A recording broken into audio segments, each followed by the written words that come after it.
Audio Jungle.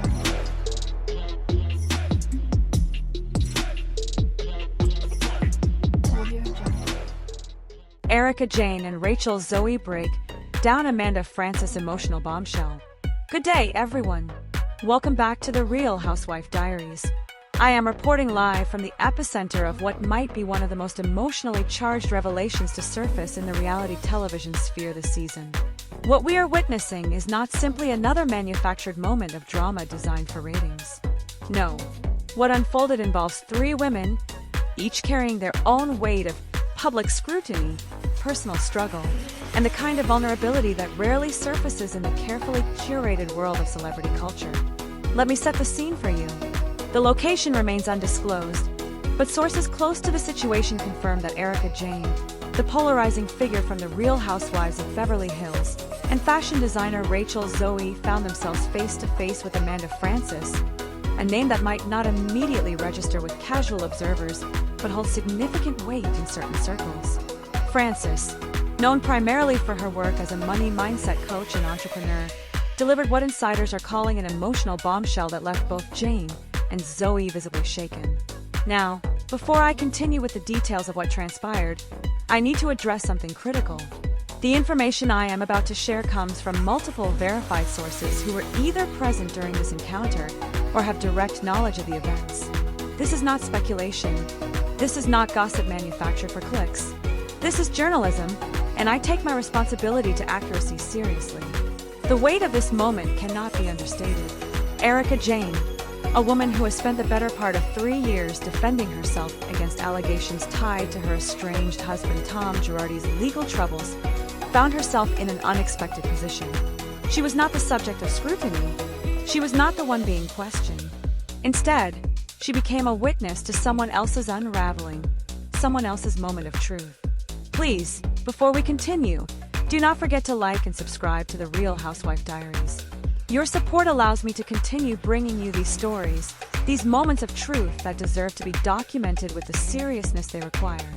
Hit that notification bell so you never miss an update, because in this world, things change rapidly, and I will be here to report every development as it happens. Rachel Zoe, whose career has been built on maintaining an image of effortless elegance and control, stood alongside Jayne as Frances began to speak. According to witnesses, the atmosphere shifted immediately. What had been anticipated as a casual gathering transformed into something far more profound. Frances, who has built her brand on teaching others about financial abundance and manifestation, began to peel back the layers of her own carefully constructed public persona. The details of what Frances revealed are both personal and, frankly, devastating. She spoke of struggles that contradicted the image she had sold to thousands of followers. She addressed failures, both financial and personal, that she had previously kept hidden behind Instagram posts about luxury and success. She confessed to moments of doubt so severe that she questioned everything she had built, everything she had taught, everything she had claimed to believe. I have covered the Real Housewives franchise for years. I have reported on scandals, betrayals, physical altercations, and legal nightmares. But what makes this particular moment so compelling is the absence of performance. Frances was not playing to cameras. This was not a planned reveal designed to generate sympathy or redirect narrative control. This was a woman breaking down in front of two other women who understand, perhaps better than most, what it means to live under constant public examination. Erika Jayne's reaction, as described by those present, was telling. Here is a woman who has been called every name imaginable, who has been accused of crimes she maintains she knew nothing about, who has watched her marriage dissolve in the most public and humiliating way possible. Yet when faced with Frances' raw honesty, Jayne reportedly reached out with genuine compassion. She did not offer empty platitudes. She did not try to fix or minimize what Frances was experiencing. She simply acknowledged the pain. Rachel Zoe, known for her measured responses and professional demeanor, also stepped outside her typical character. Sources indicate that Zoe shared her own moments of struggle, times when the pressure of maintaining her empire felt crushing, when the gap between public perception and private reality grew too wide to navigate comfortably. This was not the Rachel Zoe we see in carefully edited interviews or on red carpets. This was something more human, more accessible, more real.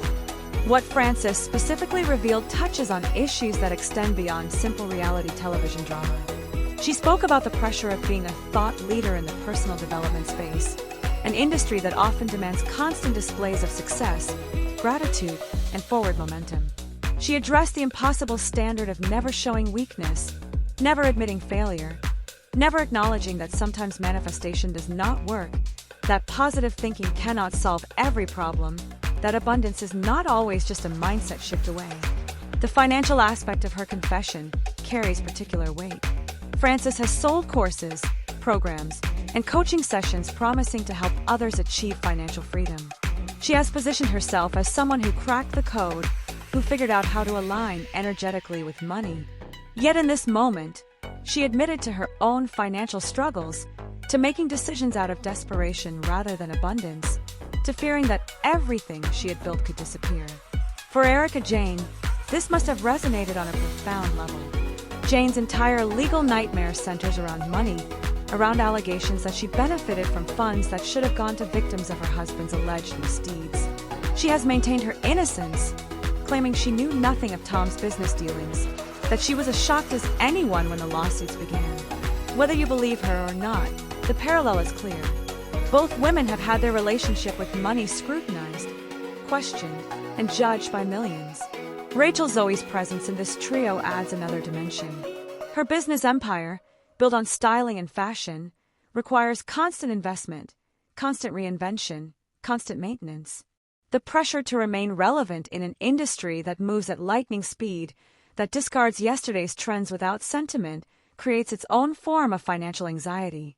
Zoe has experienced the highs of dressing some of the world's most famous women and the challenges of maintaining a brand in an increasingly crowded marketplace.